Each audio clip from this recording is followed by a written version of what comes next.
This was not just a war where trenches were dug and cannons fired endlessly. It wasn't merely about mud, gunpowder, and the sound of exploding bombs. The fighting was not limited to bayonets and barbed wire either. This war had another front, one that was rarely photographed. World War I was also a financial war, a war fought in gold reserves, bond markets, behind the closed doors of central banks, and inside the secret offices of financiers who never once set foot on the battlefield. And the soldiers paid the price with their blood, literally with blood. But what were the financiers and governments doing? They weren't calculating blood, they were calculating balance sheets. And the decisions made during those years didn't just answer the question of who won and who lost. They completely rewrote the global financial system that still traps you today. Yes, the wires of the system squeezing your pocket today were laid right there. If you think war is only something fought between politicians and armies, stop. Think again. Because World War I proved one thing very clearly.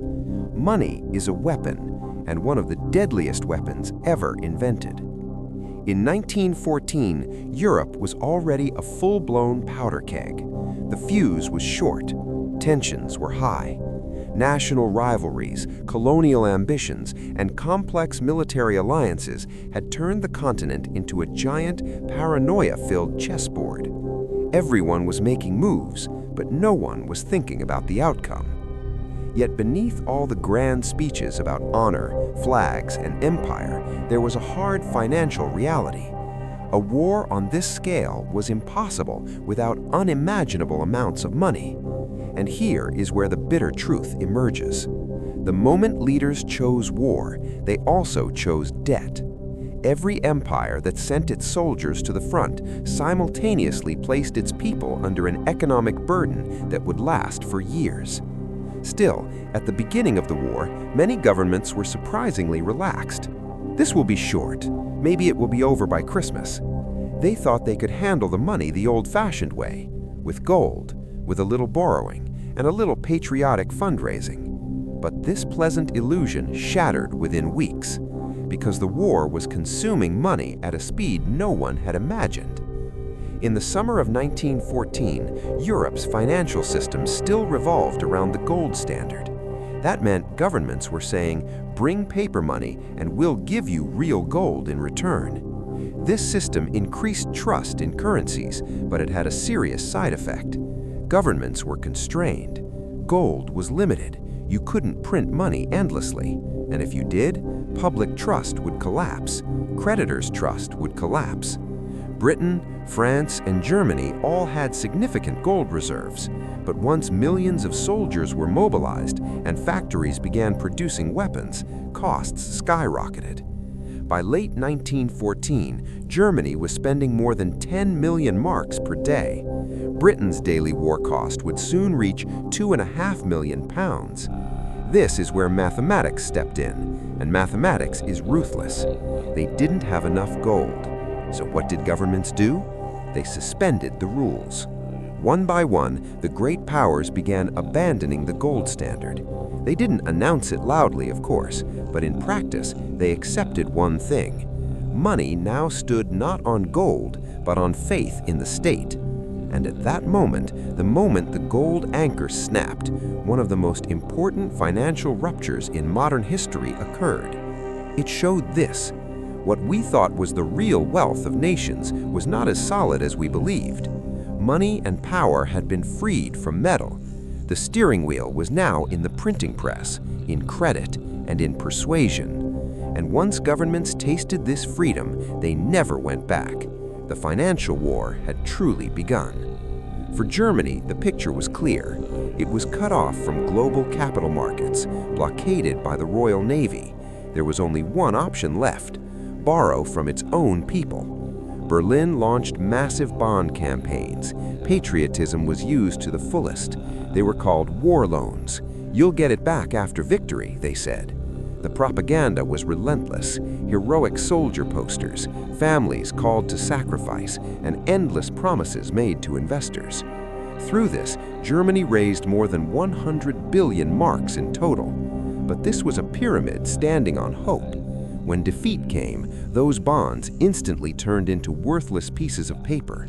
Millions of Germans lost their lifetime savings, and this pain created fertile ground for extremism in the years that followed.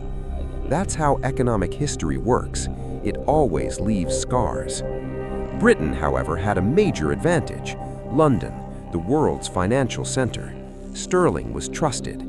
Its networks were global. At first, the government relied on short-term borrowing and public contributions, but then it reached further, the United States of America.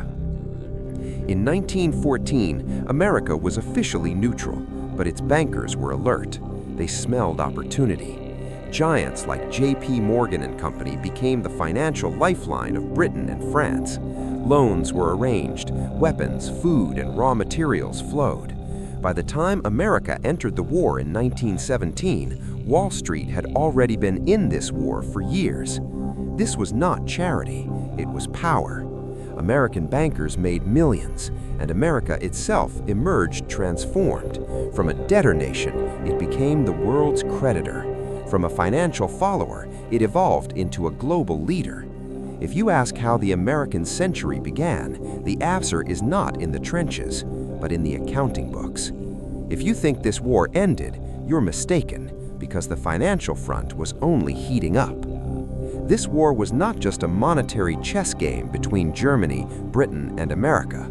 France was part of it too, and for France, this war was a full-scale financial struggle for survival. French territory was the main battlefield. Factories were destroyed, fields were devastated, production collapsed. So France was financing the war while simultaneously living on top of it, a terrible combination. At first, France also turned to the classic method, borrowing from the public, patriotic bonds, promises of victory. But the reality was this: France's economy could not carry this burden alone. So once again, eyes turned across the ocean. American banks stepped in for the French government as well. And thus, Europe's great powers, without fully realizing it, became tied to the same creditor. At this point, it's important to recognize something. As the war dragged on, it was no longer soldiers at the front who decided the outcome, but debt charts. Whoever could borrow longer, whoever could persuade markets longer, could keep fighting. It wasn't ammunition that ran out, it was cash flow. And the war dragged on. Weeks became months, months became years. Those who said it'll be over by Christmas had long fallen silent. At this stage, states were now openly doing one thing: printing money, relentlessly. The gold standard had been effectively shelved. Money was now nothing more than a promise. The state said, "Trust this," and the public had no alternative. But like everything, printing money had a cost, and that cost arrives with a delay. That cost is inflation. During the war, you don't feel it much because everyone's attention is on the front lines. But when the war ends, the bill arrives. In 1918, the guns fell silent, but the financial noise was just beginning. Europe was in terrible shape. Cities destroyed, generations lost, and governments drowned in debt. Not just Germany, the victors were indebted too. Britain was indebted, France was indebted, with one exception: the United States of America.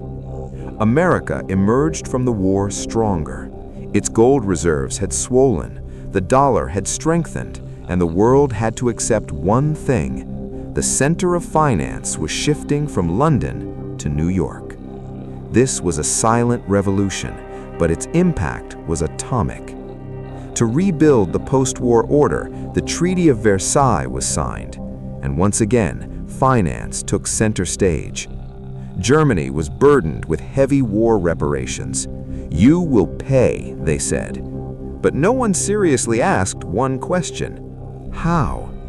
Germany's economy had collapsed. Production was weak. Its currency was losing value. Yet payment was still demanded. The result? In the early 1920s, Germany experienced one of the greatest economic disasters in history: hyperinflation. People carried their wages in sacks.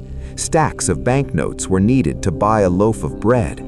Money had no value left. Paper was truly just paper. This wasn't just an economic collapse, it was a social trauma. The middle class was erased, savings were wiped out, trust was destroyed. And history shows us again and again, economic despair is perfect soil for radical ideas. Yes, you know what came next. But this story doesn't end with Germany. Britain was forced to tighten its belt to pay its post-war debts. The empire slowly began to lose power. Sterling could no longer maintain its former glory. France struggled to recover and economically staggered for years.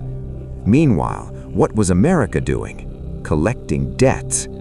European nations owed America, but Germany owed Europe.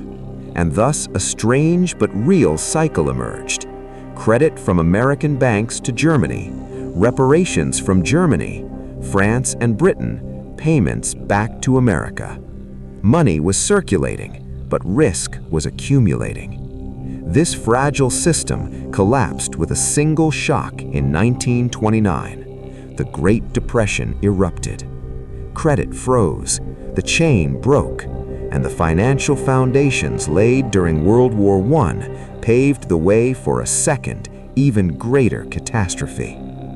So yes, World War I didn't just kill millions, it permanently entrenched the modern debt economy, central bank power, and the state model based on continuous borrowing. In bank vaults, in bond ledgers, and perhaps the most disturbing truth is this: this system wasn't an accident. It continued because it worked, and it still does.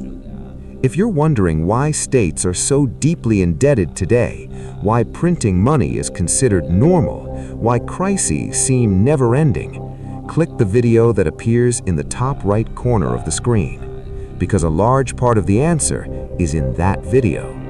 And don't forget to like the video.